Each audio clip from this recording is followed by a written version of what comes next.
Last 2 साल stock market के लिए काफी वॉलेटाइल रहा, लेकिन हर साल दिसंबर आखिरी हफ्ते में स्टॉक मार्केट में अच्छा खासा उछाल देखने को मिलता है, जिसे हम सैंटा रैली कहते हैं। पर दिसंबर 2022 में इस सैंटा रैली की जगह गिरावट देखने को मिली। फिर चाइना में बढ़ते हुए कोविड केसेस ने पूरी दुनिया को फिर से इस सोच में डाल दिया कि क्या 2020 रिपीट तो नहीं हो रहा है, और इन सब का असर स्टॉक मार्केट में देखने को मिला। और मुझे लगता है 2023 में भी स्टॉक मार्केट इसी तरह से वॉलेटाइल रह सकता है। जहां स्टॉक मार्केट में वॉलेटिलिटी देखने को मिली, वहीं इंटरेस्ट रेट बढ़ने से डेब्ट इंस्ट्रूमेंट्स के रिटर्न इंप्रूव हो गए। अब स्टॉक मार्केट और इंटरेस्ट रेट ट्रैक करते रहना और बार बार एसेट एलोकेशन चेंज करना जिससे ज्यादा से ज्यादा रिटर्न मिले, ये तो हर किसी के लिए पॉसिबल नहीं है ना।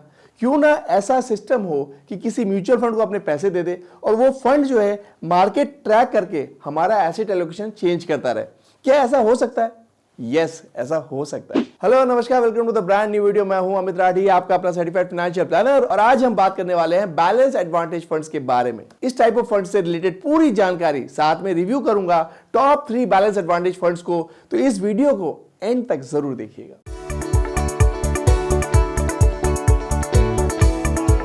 सबसे पहले जानते हैं कि बैलेंस एडवांटेज फंड्स होते क्या है। ये एक हाइब्रिड म्यूचुअल फंड स्कीम है जो इक्विटी और डेब्ट दोनों एसेट क्लास में इन्वेस्ट करती है। ये फंड मार्केट वैल्यू के हिसाब से एसेट एलोकेशन को मॉडिफाई करती रहती है। इस टाइप के फंड को एक्टिवली मैनेज किया जाता है फंड मैनेजर द्वारा। जैसे अगर फंड मैनेजर को लगता है कि शेयर मार्केट जो है ओवर वैल्यूड है, तो वो इक्विटी बेचकर डेब्ट खरीद लेती है, और जब इक्विटी मार्केट सस्ता हो जाता है तो डेब्ट बेचकर इक्विटी ले लेती है।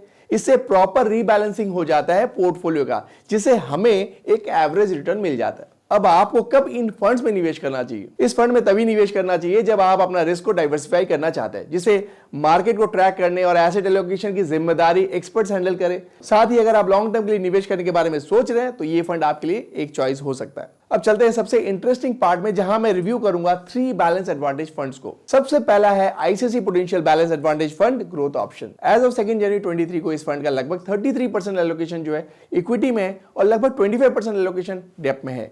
इस फंड ने लगभग 39% कैश होल्ड कर रखा है। ये फंड हाई रिस्क कैटेगरी में आता है। इस फंड का लगभग 27% इक्विटी एलोकेशन फाइनेंशियल सेक्टर में इन्वेस्टेड है। इस फंड ने पिछले 3 साल में 12.25% का रिटर्न दिया है और पिछले 5 सालों में 10.3% का एनुअलाइज रिटर्न दिया है। फंड का एक्सपेंस रेशियो 1.58% है और इसमें आप 100 रुपए से भी एसआईपी स्टार्ट कर सकते हैं और मिनिमम 500 रुपए से लमसम इन्वेस्टमेंट स्टार्ट कर सकते हैं। इसके बाद 100 रुपए से भी वन टाइम इन्वेस्टमेंट किया जा सकता है। नेक्स्ट फंड है एचडीएफसी बैलेंस एडवांटेज फंड। इस फंड का लगभग 66% एलोकेशन इक्विटी में है और 22% एलोकेशन डेब्ट में है। इस फंड ने 10% ही कैश होल्ड किया है। ये fund very high risk category में आता है। इस फंड का लगभग 36% इक्विटी एलोकेशन फाइनेंशियल सेक्टर में इन्वेस्टेड है। इस फंड ने पिछले 3 सालों में 18% का एनुअलाइज रिटर्न दिया है और पिछले 5 सालों में 11.66% का एनुअलाइज रिटर्न दिया है। फंड का एक्सपेंस रेशियो 1.52% है और इसमें आप 100 रुपए से भी एसआईपी स्टार्ट कर सकते हैं और मिनिमम 100 रुपए से वन टाइम इन्वेस्टमेंट भी कर सकते हैं। और तीसरा फंड है एडलवाइज बैलेंस एडवांटेज फंड। इस फंड का लगभग 70% एलोकेशन इक्विटी में है और 20% एलोकेशन जो है डेब्ट में है। ये fund very high risk category में आता है। इस फंड का लगभग 34% इक्विटी एलोकेशन फाइनेंशियल सेक्टर में इन्वेस्टेड है और 14% एनर्जी सेक्टर में इन्वेस्टेड है। इस फंड ने पिछले 3 सालों में 15.77% का रिटर्न दिया है और पिछले 5 सालों में 12% का एनुअलाइज रिटर्न दिया है।